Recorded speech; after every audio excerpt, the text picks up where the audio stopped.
Career होगा। अभी कुछ लोग बोलेंगे सर बिजनेस से करियर होगा। यस, 100% बिजनेस से करियर हो सकता है, लेकिन मुझे बताइए ये बिजनेस से अगर करियर की बात करते हैं तो सच में हो पाएगा क्या? क्या सभी लोग बिजनेस करते हैं? क्या नहीं कर पाते? क्यों नहीं कर पाते? तो इसके प्रमुख कारण है, आज अगर कोई भी बिजनेस हमें शुरू करना है तो क्या क्या प्रॉब्लम आते हैं हमें। तो सबसे पहला क्या है कि हम डिसीजन नहीं ले पाते। कौन सा बिजनेस करना है, कैसे करना है, ये डिसीजन नहीं होने की वजह से करीबन 70% लोग ये बिजनेस नहीं कर पाते। अभी कुछ लोग डिसीजन तो लेते हैं, लेकिन बिजनेस अगर कोई भी करना है मार्केट का तो ह्यूज इन्वेस्टमेंट है, बहुत सारा इन्वेस्टमेंट पैसा डालना पड़ता है और उसके बाद ही बिजनेस स्टार्ट होता है। अभी इन्वेस्टमेंट नहीं है और इसकी वजह से करीबन 10 से 15% लोग ये बिजनेस नहीं कर पाते। अगर बिजनेस करना है तो तीसरा प्रॉब्लम आता है, एक्सपीरियंस की जरूरत है। अभी ये जो एक्सपीरियंस है ये मार्केट से खरीद सकते हैं क्या? नहीं। अगर मुझे कोई भी बिजनेस करना है तो उसके लिए क्या करना पड़ेगा कि मुझे उस जगह पे उस बिजनेस के लिए मुझे 3 साल 4 साल 5 साल 10 साल काम करना ही पड़ेगा, तब जाके उस बिजनेस का एक्सपीरियंस आएगा। अभी एक्सपीरियंस की जरूरत है। एग्जाम्पल के तौर पे देना चाहता हूँ मैं, पान की टपरी जो है, तो ये पान की टपरी के लिए भी हमें इन्वेस्टमेंट लगता है। ये पान की टपरी डालना है तो भी एक्सपीरियंस चाहिए, क्योंकि पान को चूना कितना लगाना है ये भी पता होना चाहिए। अगर गलती से पान को ज्यादा चूना लगा दिया तो पान लाल होने के बजाय गाल लाल हो सकता है, ये भी प्रॉब्लम है और इसीलिए एक्सपीरियंस की जरूरत है। चौथी चीज अगर देखते हैं तो बाजार में बहुत ज्यादा कंपटीशन है, बहुत ज्यादा कंपटीशन है और ये कंपटीशन के चक्कर में क्या हो रहा है कि ये बिजनेस का बंटवारा होते जा रहा है। ठीक है, भरत गुरव साहब, क्या मैं सही बोल रहा हूँ? क्या थम्स अप दिखा सकते हैं आप? कंपटीशन है या नहीं आज मार्केट में? Yes, thank you very much sir. तो मतलब क्या है कि बाजार में कंपटीशन है और ये कंपटीशन जानलेवा हो गया है। 3 साल पहले की अगर मैं मुंबई की बात करता हूँ, अब सबको पता रहेगा कि मुंबई में वड़ा पाव बहुत फेमस है। तो ये 3 साल पहले कि एक गाड़ी वड़ा पाव की लगा दी थी, बहुत अच्छा चल रहा था, शाम के टाइम पे बहुत भीड़ होती थी। अब ये भीड़ देख के एक दूसरे व्यक्ति को लगा कि मैं भी एक वड़ा पाव की गाड़ी लगा देता हूँ और उसने उसके बाजू में गाड़ी स्टार्ट की। अब वो दे रहा था 10 रुपए में, इसने शुरुआत किया 9 रुपए में और जैसे 9 रुपया किया तो भीड़ तुरंत 9 रुपए के बाद चली गई। अभी जो 10 वाला दे रहा था उसने 8 कर दिया, वापस भीड़ 8 वाले के पास, 8 वाले ने वापस 7 कर दिया। ऐसे करते करते करते 2.5 रुपए में आ गया दोनों, मतलब लॉस में दोनों धंधा करने लगे। और आसपास के जो वड़ा पाव वाले वो क्या करते थे, इनका मजा देखते थे, इनसे ही वड़ा पाव खरीदते थे और वो बाहर जाके 10 रुपए में बेच रहे थे।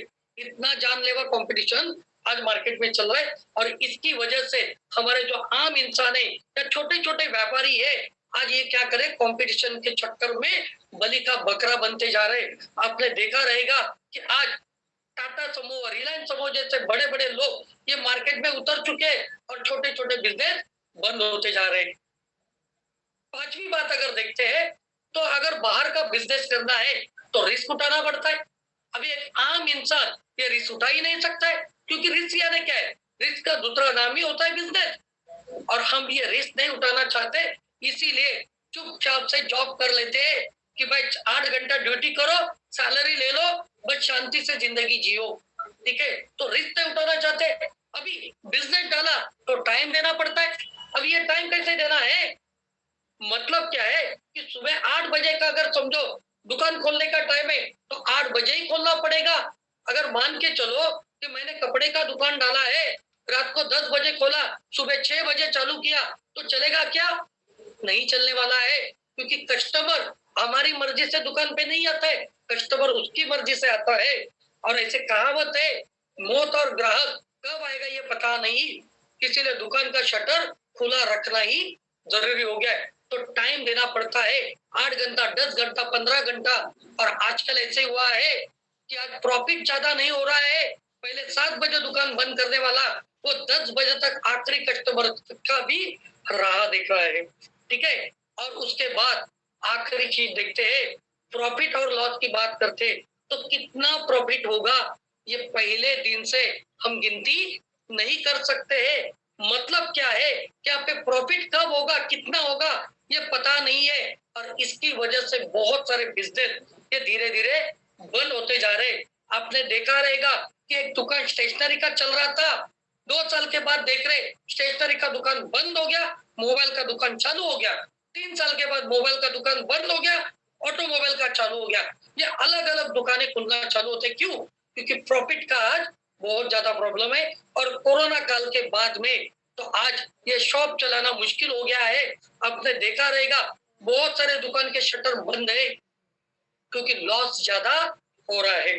तो दोस्तों मतलब क्या है कि आज बिजनेस करना मार्केट में ये भी टफ हो चुका है। अब तीसरा जो हम लोग देखते हैं ऑप्शन नंबर 3, पहला हो गया खेती, खेती में करियर के प्रॉब्लम है। दूसरा हो गया बिजनेस, बिजनेस कर रहे हैं तो बहुत सारा चीजें देखनी पड़ती है। और तीसरा सबसे आसान तरीका जो है वो देख लेते हैं जॉब। मतलब क्या है कि जॉब, अब ये जॉब को थोड़ा उल्टा करते हैं तो ये जॉब क्या बन जाता है? जडेजा साहब चलो आप सामने आ गए, थोड़ा आपसे भी बातचीत करता हूँ, ठीक है? तो मुझे बताइए साहब, ये जॉब को उल्टा करेंगे तो क्या दिख रहा है? बोझ हो जाएगा सर। बोझ। तो मुझे बताइए आप जॉब करते हैं या बिजनेस करते हैं? मैं नेटसप का बिजनेस करता हूं। अच्छा, नेटसप का बिजनेस करे। तो आपने कभी जॉब किया था? यस सर, रिलायंस में किया था पहले। तो जॉब था या बोझ था सर जी? बोझ ही था सर, वहाँ पे पूरा क्या वो टॉर्चरिंग ही रहता था। यस, बस बराबर है। और मैं भी जॉब करता था आज से करीबन 15 साल पहले। मैं भी कंप्यूटर इंजीनियर था और वो भी मेरा बोझ था, इसीलिए नेटसप में फुल टाइम करा। मतलब क्या है कि अभी चलो एग्जांपल देखते हैं कि कोई भी पर्सन आज ग्रेजुएट बन जाता है, डबल ग्रेजुएट होता है, डिग्री ले लेता है हाथ में, तो डिग्री आने के बाद उसको लगता है यस अभी मुझे जॉब मिलेगा, मेरा करियर होगा, मेरी फैमिली चलेगी, और वो अप्लाई करता है लेकिन रिप्लाई आता ही नहीं है। अप्लाई अप्लाई अप्लाई लेकिन रिप्लाई आता नहीं है। अभी रिप्लाई भी आ गया, अभी क्या होता है 1 साल 2 साल 3 साल अच्छी नौकरी के तलाश में चला जाता है लेकिन मिलती नहीं है। अब घर वाले ताने चुराने शुरू कर देते, इतना बड़ा हो गया है, इतना खर्चा किया है, डिग्री ले ली है लेकिन घर में ही बैठा है। क्योंकि हमारी चाहत क्या होती है कि कंपनी अच्छी होनी चाहिए, ऑफिस अच्छा होना चाहिए, कुर्सी अच्छी होनी चाहिए। बराबर, मतलब अगर मैं कुर्सी पे बैठूं तो कुर्सी हिलनी चाहिए, व्हाइट कॉलर जॉब मिलना चाहिए। ये अपेक्षा के चक्कर में 2 साल 3 साल 4 साल निकल जाते हैं। और एक दिन ऐसा आता है कि अगर घर वाले ताने दे रहे हैं तो हम क्या करते, किसी भी तरह का जॉब को स्वीकार करते और चले जाते। अभी जॉब में चले गए तो 1 महीना 2 महीना 3 महीना 6 महीना 1 साल ये अच्छा निकल जाता है। लेकिन उसके बाद में क्या है, क्योंकि हर एक जॉब में क्या चाहिए, टारगेट होता है। आज कोई भी जॉब करे टारगेट पूरा करना ही पड़ता है। पहले थोड़ा सा अच्छा था, अभी क्या है टाइम पे जाना है, 2-5 मिनट लेट हो गए तो सैलरी कट होती है, छुट्टियां मिलती नहीं है, ये सारे प्रॉब्लम चल रहे हैं। जो यंगस्टर्स है ये प्रेशर के चक्कर में हमारे यंगस्टर्स को गलत आदतें लगी है, सिगारेट, दारू, तंबाकू, ये सब गलत आदतें लगी है। क्यों? क्योंकि वहां पे जाने के बाद टेंशन है, जॉब में टेंशन है और टारगेट पूरा नहीं है तो बॉस आके क्या करता है, वो टेंशन दे देता है, अगर पूरा नहीं किया तो तेरी छुट्टी तो दूसरा देख ले। अभी से ये जॉब के भरोसे छोटे मोटे गाड़ी ली है, घर लिया है, उसका ईएमआई है, किराया चुकाना है, सब कुछ है, परिवार चलाना है, और ये टेंशन के चक्कर में बेचारा पीसते जाता है, फिर डायबिटीज और ब्लड प्रेशर का शिकार बन जाता है। ये हो रहा है या नहीं हो रहा है? स्मिता स्मिता बेन जटाकिया मैडम, ऐसा मार्केट में चल रहा है या नहीं चल रहा है? आज यंगस्टर आज टेंशन में है या नहीं है? आप देखिए। नमिता मैडम जी, आप भी मुझे सपोर्ट कर सकते हैं, क्या ऐसा हो रहा है या नहीं हो रहा है? आज हमारे यंगस्टर गलत आदतों में है, टेंशन में है, अलग अलग किस्म की बीमारियां हो रही है। ये क्यों चल रहा है? क्योंकि क्या हो रहा है, जॉब में टेंशन है। चलो ये टेंशन संभाल के भी हमने जॉब किया, अगर 10 साल जॉब करते हैं तो ये 10 साल में क्या होगा, चलो उसके ऊपर ध्यान देते हैं हम लोग। तो 10 साल जॉब करते हैं तो ये 10 साल की जॉब में हमें कितना सैलरी मिलेगा? तो आज एक ग्रेजुएट बंदा जब काम ढूंढने जाता है, नया फ्रेशर, तो उसको कितने का सैलरी मिलता है? 10,000, 12,000, 15,000। फ्रेशर है वो भी मिलना मुश्किल हो जाता है। अभी कोरोना के बाद में तो जॉब भी नहीं मिल रहा है तो कम सैलरी में भी लोग काम करते हैं। तो एग्जाम्पल लेते हम लोग कि किसी बंदे को जॉब मिल गया, 12,000 मंथली सैलरी है, यानी 1,44,000 साल का है। अभी अगले साल इंक्रीमेंट कितना होगा? 1,000-2,000 का इंक्रीमेंट होता है। चलो अच्छा काम कर रहा था बंदा, कंपनी अच्छी थी, बहुत अच्छा था, तो सैलरी 2,000 से बढ़ गई, 14,000 पर मंथ हो गया, यानी 1,68,000 ईयरली। तीसरे साल में और 2,000 बढ़ गया, 1,92,000 साल का। चौथे साल में और 2,000 बढ़ गया, पांचवें साल में और 2,000 बढ़ गया, छठवें साल में और 2,000, सातवें साल में 24,000, आठवें साल में 26,000, नौवें साल में 28,000 और 10वें साल में 30,000। तो मतलब क्या है? मेरा आवाज सुन पा रहे हैं ना सौरभ सर? सभी का आवाज आ रहा है क्या? मित्तल पटेल मैडम, भावना? यस सर, आ रहा है, परब सर आवाज आ रही है। यस सर, आवाज आ रहा है। ओके, चलो कुछ लोगों के थम ये आ रहे थे। ओके, तो आगे बढ़ते हैं। तो 10 साल अगर मैं कर रहा हूं तो 30,000 रुपया मुझे क्या आ रहा है कि यहाँ पे सैलरी मिली पर मंथ। ठीक है, तो पर मंथ की सैलरी 30,000 है, यानी 3,60,000 मुझे का आ रहा है। समझ में आ रहा है? तो मतलब क्या है कि हर साल 2,000 बढ़ रहा है, हर साल 2,000 बढ़ के 10 साल में मैंने कितना कमाया? तो 25,20,000 रुपया पूरे 10 सालों में मिल गया मुझे। क्या इससे करियर हो सकता है क्या? चलिए, अभी 10 साल के बाद अगर वापस सैलरी बढ़ाने का टाइम आता है तो जॉब में हैरेसमेंट शुरू हो जाती है। और क्या होता है कि बॉस क्या सोचता है कि भाई इसको 32,000 35,000 सैलरी देना है, उससे अच्छा इसको निकाल डालते हैं और 10-12,000 में 2 लोग रखते, फिर भी 10-12,000 प्रॉफिट में होगा कंपनी। ये सोच के क्या करते हैं? निकाल देते, हैरत करते ताकि ये बंदा खुद छोड़ के चला जाए। आज ये मार्केट में चल रहा है। इसी तरह से लोग क्या कर रहे हैं? अपना करियर कर रहे हैं, जॉब कर रहे हैं, तो ये पॉसिबल नहीं हो रहा है। तो अभी 25,20,000 10 साल में मिलने के बाद कितना बैंक में बैलेंस रहेगा? चलो भावना दोषी मैडम जी, आप मुझे बताइए, कोई बंदा 10 साल अगर जॉब करता है तो बैंक में कितना बैलेंस रहेगा? अनम्यूट कीजिए आप। कुछ भी नहीं रहेगा सर। कुछ तो रहने वाला है मैडम। अभी 10 साल मेहनत किया तो कुछ तो रहेगा। लेकिन आज की जरूरत इतनी ज्यादा है कि इसमें से कुछ सेविंग करना इम्पॉसिबल है। मैं तो बोल रहा कि कुछ तो बचेगा, प्लस में नहीं बचेगा, लेकिन माइनस में तो जरूर बचेगा। क्योंकि कर्जा ही हो जाता है, क्योंकि कर्जा ही हो जाता है तो 2-5 लाख रुपए का कर्जा ही सर के ऊपर होता है, क्योंकि खर्चे ही बढ़ते जा रहे हैं। आज ये हालात मार्केट में चल रहे हैं लोग। ठीक है, thank you very much madam ji. Yes, तो मतलब क्या है कि आज मार्केट में ये सारे प्रॉब्लम्स है कि ये नहीं हो सकता है। तो चलो हम 10 साल अगर समझो जॉब में दे रहे, अगर मैं नेटसप की करियर की बात करता हूं तो नेटसप की करियर अपॉर्चुनिटी है, इसको अगर समझ लेता हूं तो क्या नेटसप से मेरा करियर हो सकता है क्या?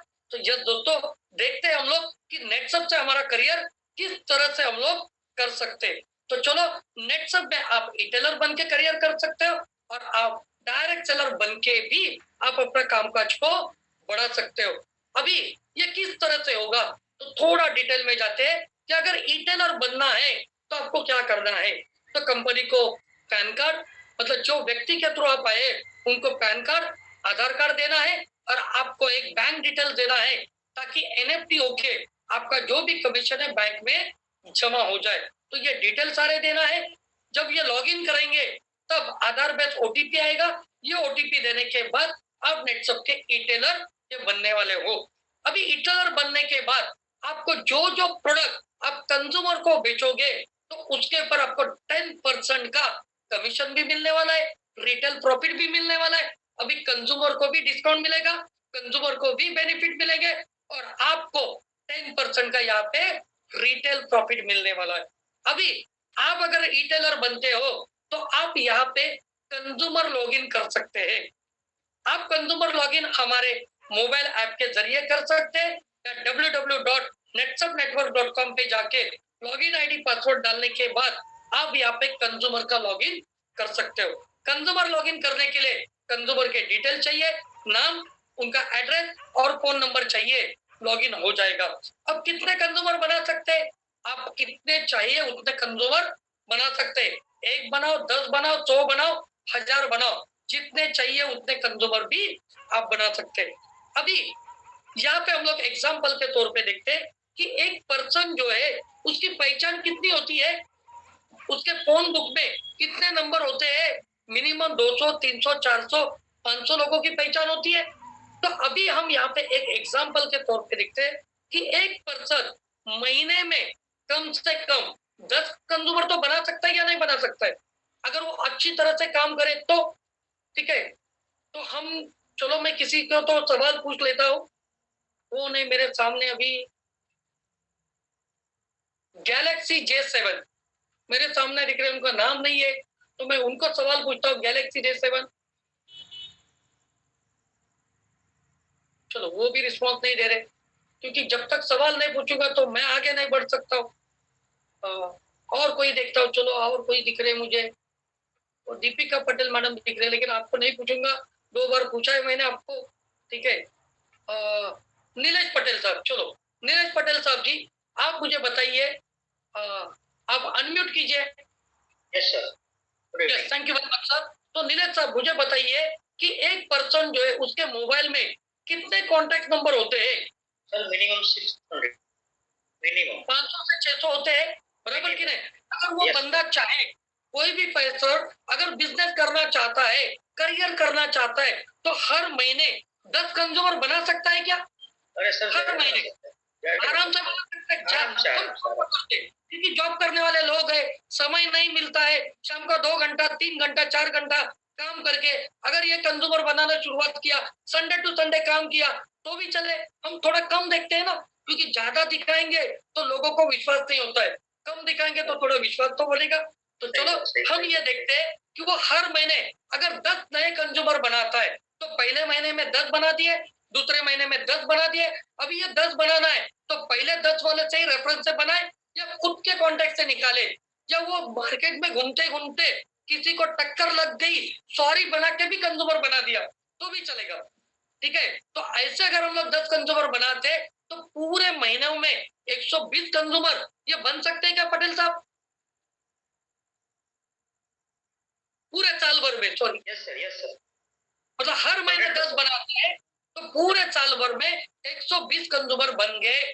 ठीक है, अपनी ये 120 कंज्यूमर पूरे साल भर की अगर बात करते हैं तो हर महीने 1000 रुपए का, 500 1000 रुपए का प्रोडक्ट खरीद सकते हैं एक पर्सन।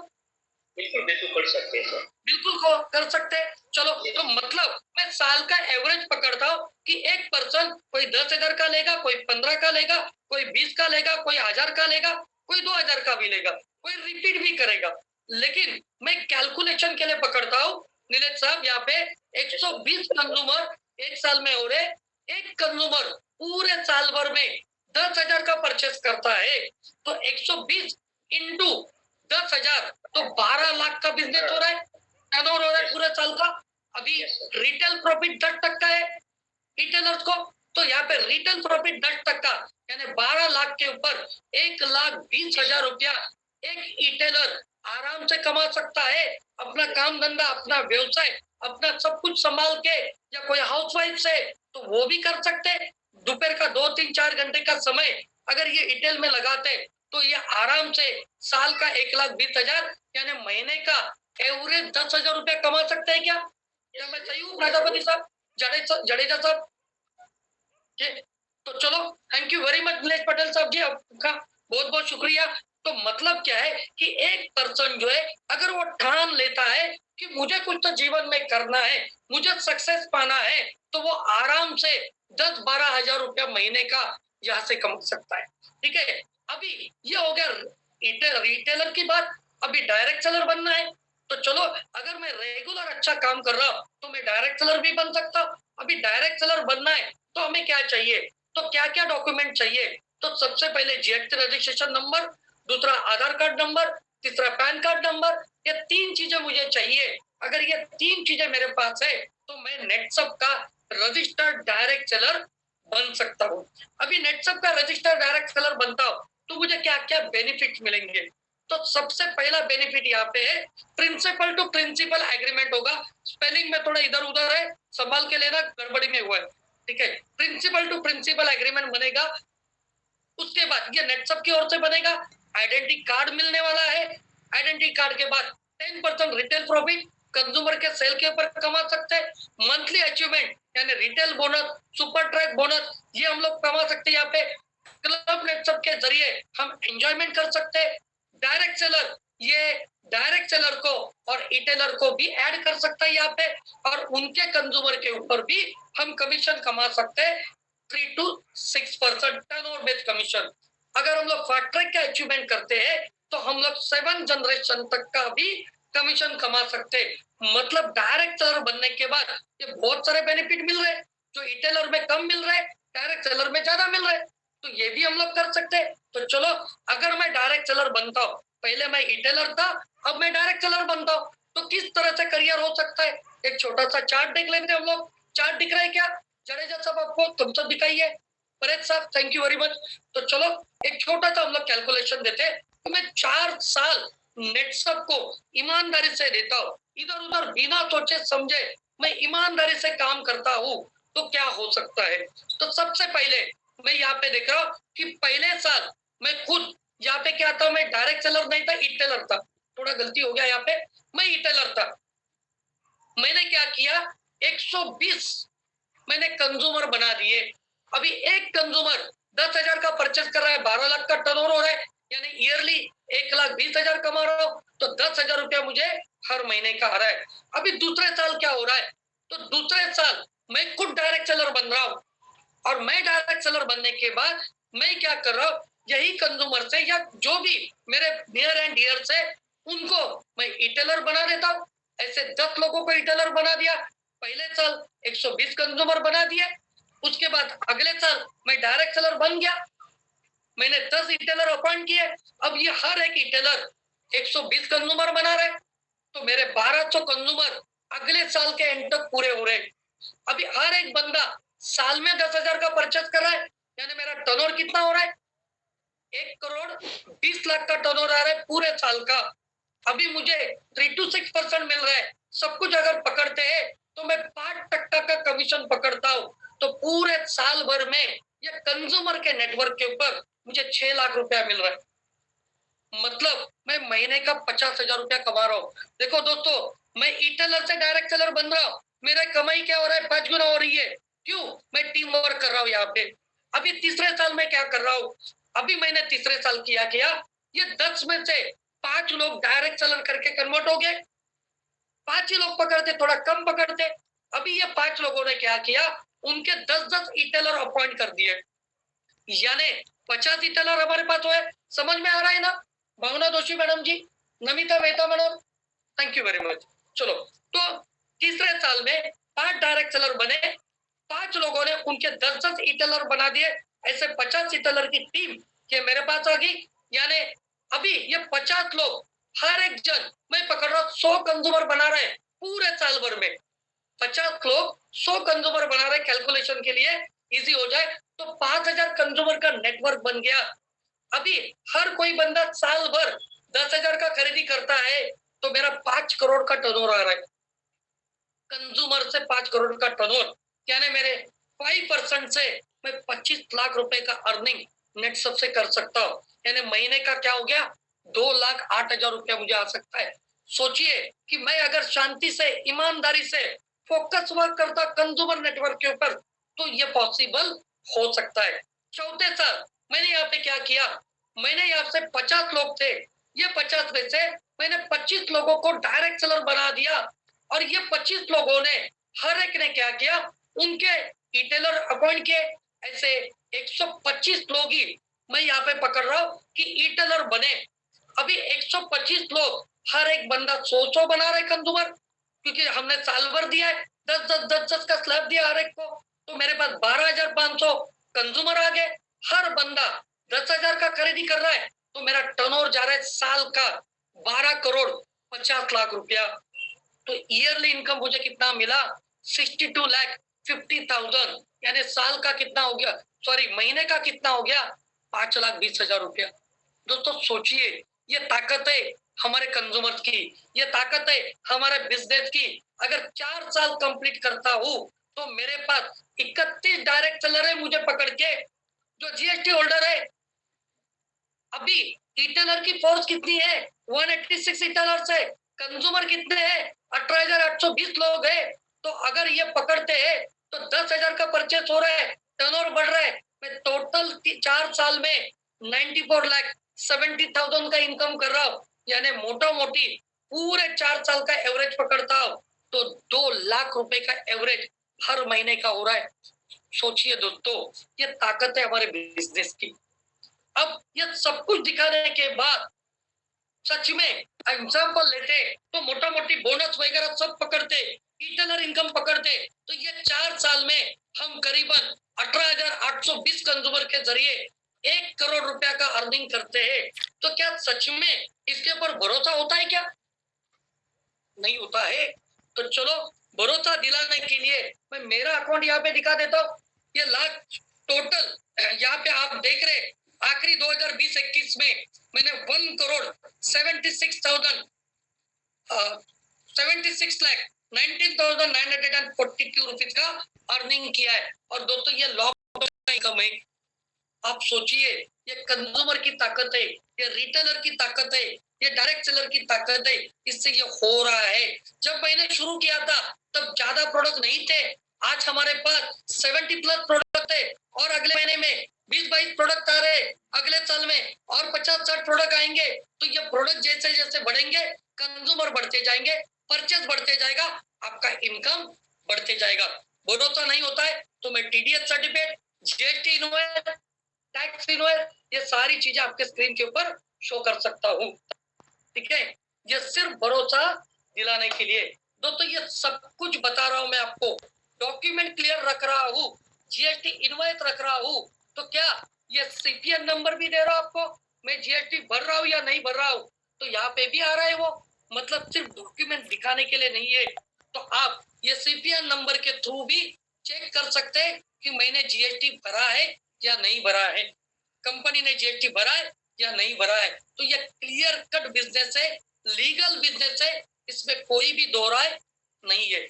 अभी इतना सब कुछ दिखाने के बाद भी लोगों को भरोसा नहीं होता है कि सच में 4 साल में 1 करोड़ रुपया मिलेगा क्या, सोचते रहते हैं। इतना दिखाने के बाद भी अब इसको क्या बोल सकते हैं? तो ये अगर बोल सकते हम लोग कि हमारे भारत की अगर बात करते तो हमारे भारत में 5 टाइप की सोच वाले लोग हैं, 5 किस्म की सोच वाले लोग हैं। पहला जो इंसान है वो एक दिन की सोच रखता है, मतलब आप समझ सकते हैं अत्यंत गरीब है, पूरा गरीब है। अब भिखारी समझ सकते हैं, वो एक दिन की सोचता है। वो क्या है, सुबह उठ गया, उसके दिमाग में क्या है, इधर गया उधर गया, इस गली में गया, इस मंदिर के पास गया, इस मस्जिद के पास गया, आज मेरा पूरा दिन निकल गया, कल का कल मैं देख लूंगा, एक दिन की सोच। दूसरा जो बोलते हैं, ये भी गरीब इंसान है, ये वीक की सोच करता है। मतलब क्या, एक सप्ताह में मुझे क्या मिलेगा, मेरे डेली वेजेस मिल जाएंगे। ये मजदूर टाइप के जो लोग होते हैं, जो कंस्ट्रक्शन में काम करते हैं, फैब्रिकेटर्स के पास काम करते हैं, हर सप्ताह में उनको डेली वेजेस सैलरी मिल जाती है। वो क्या करते, वो सैलरी लेते, अगले वीक के लिए जो खाना पीना चाहिए सामान भर के रखते, बचा हुआ पैसा घर पे भेज देते हैं। ये सिर्फ 6 से 7 दिन का ही सोचते हैं। तीसरा जो व्यक्ति है, ये महीने का सोचता है। ये कौन है, तो हमारा क्या है, ये रोज काम करने वाला व्यक्ति है, मिडिल क्लास पीपल हम लोग बोल सकते हैं। ये पूरी महीने की सोच होती है, 1 तारीख से लेके 30 तारीख तक जॉब करना है, बीच में 4 दिन या 5 दिन छुट्टी मिल जाती है, पगार आ जाता है। पहले वीक में मजा करते हैं, गोल्डन वीक हो जाता है, अच्छी तरह से खातिरदारी हो जाती है। दूसरे वीक में क्या करता है, थोड़ा कम खर्चा करता है। तीसरे वीक में क्या करता है, और एडजस्टमेंट करता है। और चौथे वीक में क्या करता है, खर्चे बढ़ गए हैं इसीलिए इधर उधर से एडजस्ट करके परिवार चलाता है, हम ये बोल सकते हैं। ठीक है, चौथा जो आदमी है वो पूरे साल की सोचता है, थोड़ा अमीर इंसान है, ये पैकेज में डील करते हैं। IT वाले लोग हैं, सेल्स वाले लोग हैं, ये क्या करते हैं, पैकेज, ये 2 साल 3 साल एक कंपनी में टिके रहते हैं, फिर क्या करते हैं, एक्सपीरियंस आ जाता है कि स्वाइपिंग करते, अगली कंपनी में चले जाते, एक्सपीरियंस और आ गया और अगली कंपनी में चले जाते हैं। तो ये क्या करते हैं, 1 साल की सोच रखने वाले लोग हैं। और 5वां जो इंसान है, ये कौन है, तो मिनिमम इनकी सोच जो है ये 5 साल की होती है। मतलब ये बहुत लंबा सोचते हैं, ये अगले जो हमारी पीढ़ी है उसके बारे में भी सोचते हैं। तो ये लोग कौन है, तो बड़े बड़े इंडस्ट्रियलिस्ट लोग, बड़े बड़े इंडस्ट्रियलिस्ट लोग ये क्या करते हैं, इनकी सोच क्या होती है, इनका पेपर वर्क इतना परफेक्ट होता है कि 5 साल का